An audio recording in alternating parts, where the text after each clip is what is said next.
আজাদ ভাই। নমস্কার দিদি। কি ব্যাপার আজাদ ভাই?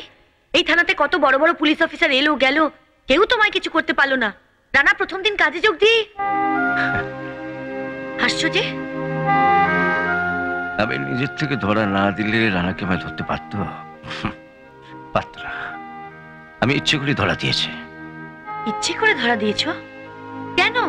পুলিশকে মানুষ ঘেন্না করে, রানাকে যাতে কেউ ঘেন্না করতে না পারে, ওর শুভাকাঙ্ক্ষী হিসেবে, ওর দাদা হিসেবে এইটুকু কষ্ট তো আমাকে সহ্য করতেই হবে। দিদি আপনি বসুন। আমি এখানে বসতে আসিনি। আজাদ ভাইকে আটকে রেখেছো কেন? বেআইনি অস্ত্র রাখার অভিযোগে।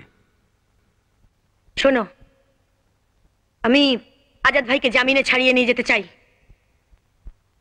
বেআইনি অস্ত্র রাখার অপরাধে আজাদ ভাইকে গ্রেপ্তার করেছো। কটা সমাজ বিরোধীকে গ্রেপ্তার করতে পারবে? এই যে রাজনৈতিক দাদাদের মদতে রোজ খুন, রাহাজানি, জঘন্য সমস্ত ঘটনা ঘটছে, তা তোমাদের পুলিশ ডিপার্টমেন্ট কি করতে পারছে?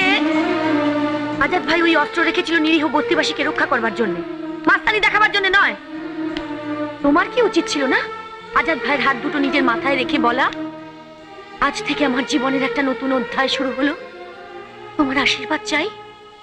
তা না করে নিজের বাহাদুরি দেখাবার লোভে ওকে অ্যারেস্ট করে একেবারে হিরো বনে গেলে।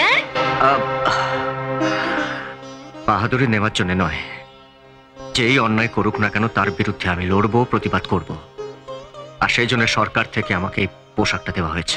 বেআইনি কাজের বিরুদ্ধে লড়বে, প্রতিবাদ করবে, খুব ভালো কথা। যাও না, যাও, বস্তিতে যাও। আজাদ ভাই বস্তিতে নেই, এতক্ষণে হয়তো প্রমোটারের দল বস্তি ভাঙচুর করছে। যাও। এই বস্তি আমার, সব মার করে দে, আরে যেন কিছু না থাকে। আমাকে দখল নিতেই হবে, যদি কেউ বাধা দেয় লাট মেরে বার করে দিবি। সব ঘর খালি করে তালা লাগিয়ে দে। ডাক ডাক ডাক তোর বাবা আজাদকে, দেখি কত বড় ক্ষমতা, কি করে বাঁচায়, দেখি আজাদ কি করে বাঁচায় তোকে। তারা বর্তমান মেরে বস্তি।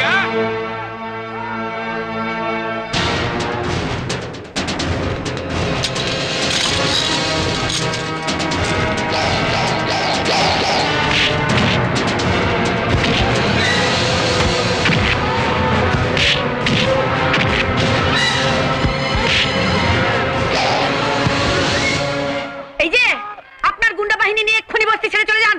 মাইরি আর কি, এ জমি আমার, আমি আমার জমির দখল নিতে এসেছি। আপনি আপনার জমির দখল নিতে চাইছেন, তাহলে আমার আবার আপনার শরীরের দখল নেবার ইচ্ছে হবে। তার চেয়ে আপনি এক কাজ করুন, এই জমি ছেড়ে চলে যান, নইলে হাঁড়ি কলসির মতন আপনাকে আমাকে ছুঁড়ে ফেলতে হবে। আগে এদের পুনর্বাসনের ব্যবস্থা করতে হবে, না হলে এরা কেউ বস্তি ছেড়ে যাবে না।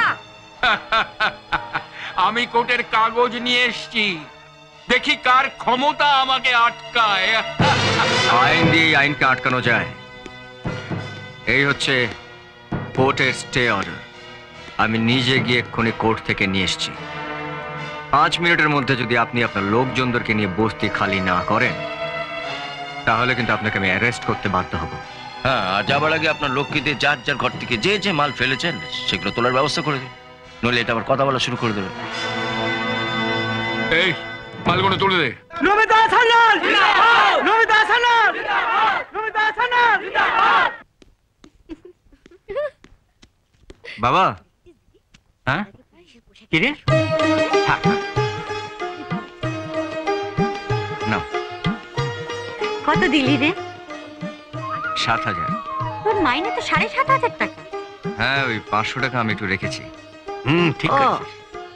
তা শুনি যে পুলিশরা অনেক টাকা রোজগার করে, উপরি টুপরি পায়।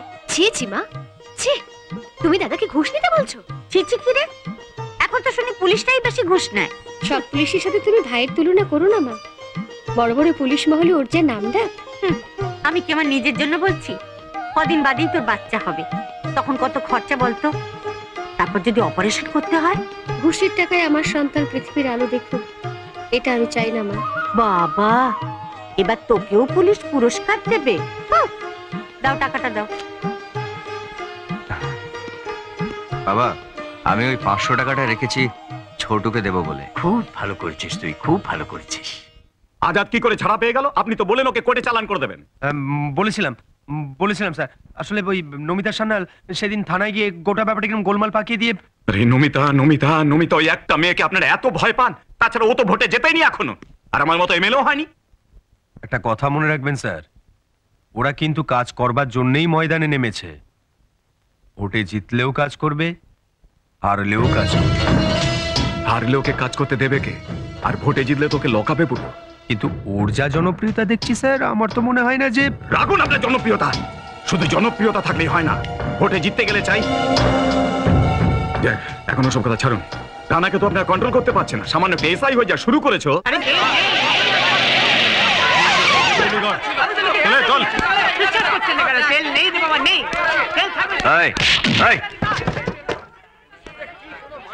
এতগুলো লোক লাইনে দাঁড়িয়ে আছে, তোরা তেল নিয়ে কোথায় যাচ্ছিস?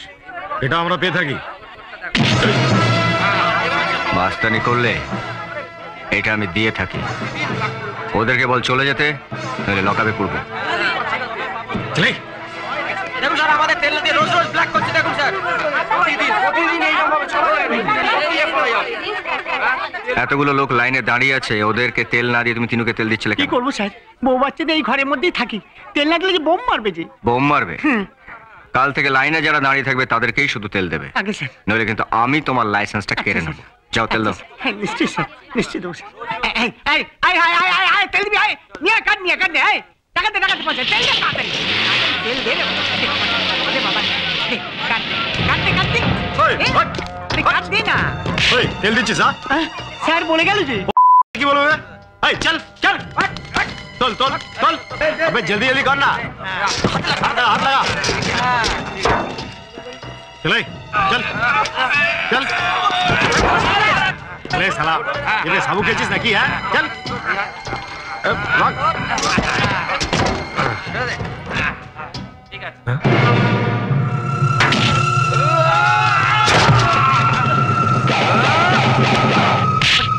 আমি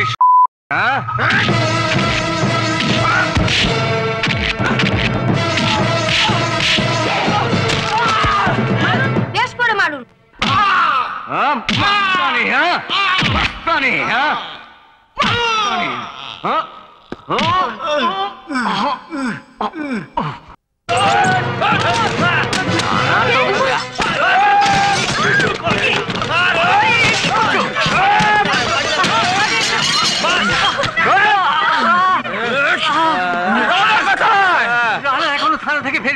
আপনার ছেলেকে বলে দেবেন যদি ভালো চায় তাহলে আজই যেন তিনুকে ছেড়ে দেন, নইলে নইলে নইলে কি করবেন আপনারা? কি করছো? তোমরা কি করছো? তোমার পায়ে পড়ি, বাচ্চা হবে, তোমার বাচ্চা হবে, বাচ্চা হলে তো রানার মতো একটা শয়তান তৈরি হবে। তাহলে রানা এলে বলবি যেন তিনুকে ছেড়ে দেয়, না হলে একদম সব ভেঙে তুলে টাচ করে দিয়ে যাবো। চল। হ্যাঁ হ্যাঁ, আমি বিকাশ দত্ত বলছি। আপনি থানায় থাকতে সামান্য পেশাইয়ের এত বড় সাহস হয় কি করে? আপনি কিচ্ছু চিন্তা করবেন না স্যার, আমি এক্ষুনি দেখছি। হ্যাঁ এক্ষুনি দেখছি স্যার, এক্ষুনি দেখছি। হ্যাঁ হ্যাঁ স্যার। এই এই লকআপ খোলো, খোলো লকআপ। এটা আপনি কি করছেন স্যার? এখনো 7 দিন হয়নি আপনি এই থানায় এসেছেন, কোথায় কি করতে হবে সেটা আপনার কাছে আমি শিখতে হবে নাকি? লকআপ খোলো, খোলো লকআপ। না না স্যার, ওকে ছাড়া যাবে না। ও একটা ক্রিমিনাল, বেআইনি অস্ত্র নিয়ে ঘোরে, তাছাড়া চোরা কারবারি করতে গিয়ে ধরা পড়েছে। চুপ করুন, আমি যা বলছি তাই শুনুন, ওকে ছেড়ে দিন আপনি। না স্যার, ওকে ছাড়া যাবে না। আপনি যদি আমার কথা না শোনেন, আমি কিন্তু এসপি সাহেবের কাছে আপনার নামে কমপ্লেন করব। দাঁড়ান, লক আপ খুলে আসামিকে বের করলে হিসেব ঠিক রাখতে আপনাকে লকআপে ঢুকতে হবে। কাজী থাকলে বলুন। সিপাহী কেন, আমি নিজে হাতে লকআপটা খুলে দিচ্ছি। নিজে তো কাজ করবেনই না, অন্য কেউ করতে চাইলে সেটাও করতে দেবেন না। কি হলো বলুন, নিজের ঘরে যাবেন না লকআপে ঢুকবেন?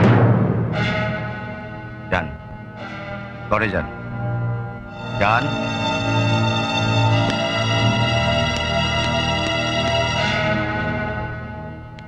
Well done. Thank you sir. কিন্তু আপনি হঠাৎ এখানে? হঠাৎ করে আসেনি, বিকাশ দত্তর মেয়ে জয়া ফোন করে জানিয়েছে। সাহস না থাকলে ও একা 4-5 জন ডাকাতকে ধরতে পারে? কি তাই বলে তিনুকে লকআপে ঢোকাবে, যেখানে জানে ও তিনু আমার লোক? ও তো আর থানার বড়বাবু নয়। যে তোমার সঙ্গে একটা মাসকাবারি ব্যবস্থা থাকবে?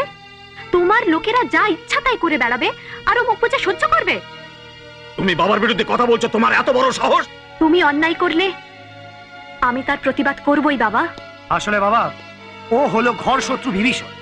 বিভীষণকে তোমরা যতই ঘরের শত্রু বলো না কেন, বিভীষণ কিন্তু ঘরের শত্রু ছিল না। রাবণের মতো একজন দুষ্ট লোকের অন্যায়ের প্রতিবাদ করেছিল বিভীষণ।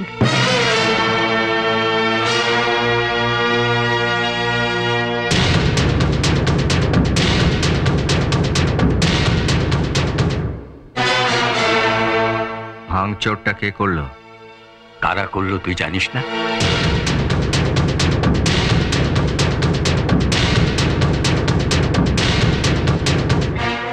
তুই আগে বল, এই পুলিশের চাকরি তুই কবে ছাড়বি?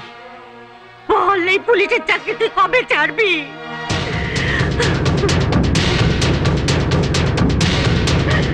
ঠিক আছে, আমিও দেখব রানা কত দূর যেতে পারে।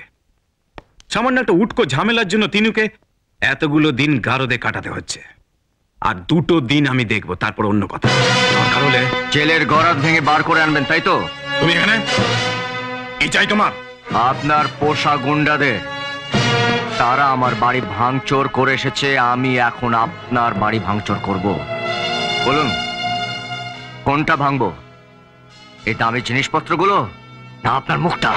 তুমি কিন্তু অধিকারের মাত্রা ছাড়িয়ে যাচ্ছ। সামান্য একটা পুলিশ অফিসার হয়ে তুমি আমাকে থ্রেট করছো। থ্রেটই তো করছি, এখনো তো গায়ে হাত তুলেনি। রানা মিত্রকে ভয় দেখিয়ে কেউ কোনোদিনও কোনো কাজ করতে পারেনি, পারবে না।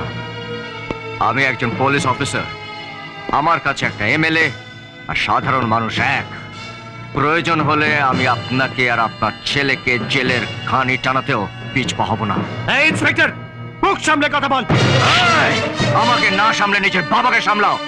আর শোনো, যে গুন্ডারা আমার বাবার গায়ে হাত তুলেছে, গুন্ডাদের সঙ্গে তাদের পান্ডাকেও কোমরে দড়ি পরিয়ে যদি হাজতে চালান করতে না পারি, তাহলে আমার নাম রানা মিত্র নয়।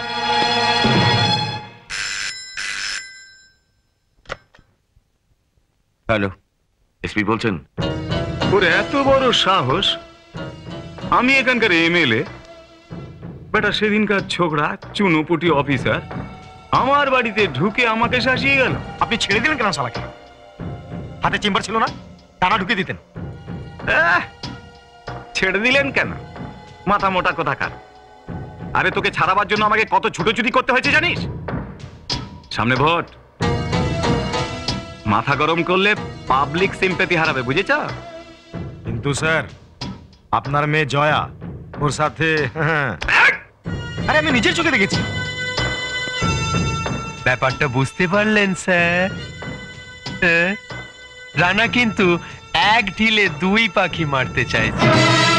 আপনার মেয়ের সঙ্গে প্রেম করলে সে আপনার হাড়ির ভেতরকার খবরগুলো টেনে বার করতে পারবে, আর আপনিও আপনার মেয়ের মুখের দিকে তাকিয়ে রানার কোনো ক্ষতি করতে পারবেন না স্যার। কোনো লাভ হবে না ত্রিদীপ বাবু, কারণ বাবাকে আমি অনেকবার বোঝাবার চেষ্টা করেছি, বাবা বুঝতে চাই। দিলীপ বাবু, রানা কখন ডিউটি থেকে ফিরবে? ধরুন আমি যদি দেরি করেও যাই, তাহলেও ওর ফিরতে ফিরতে সন্ধ্যে 7টা। এটাই ওর শেষ ফেরা।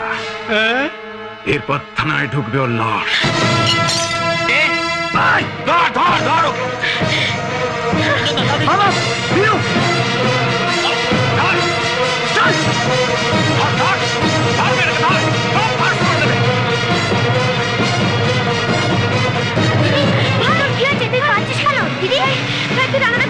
খবরটা দে। দাঁড়িয়ে আছে।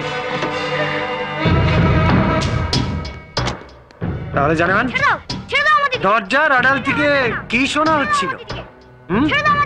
হ্যাঁ, আমি কিছু শুনিনি। আমাদের বাড়ির খবর রানাকে পাচার করা হচ্ছে।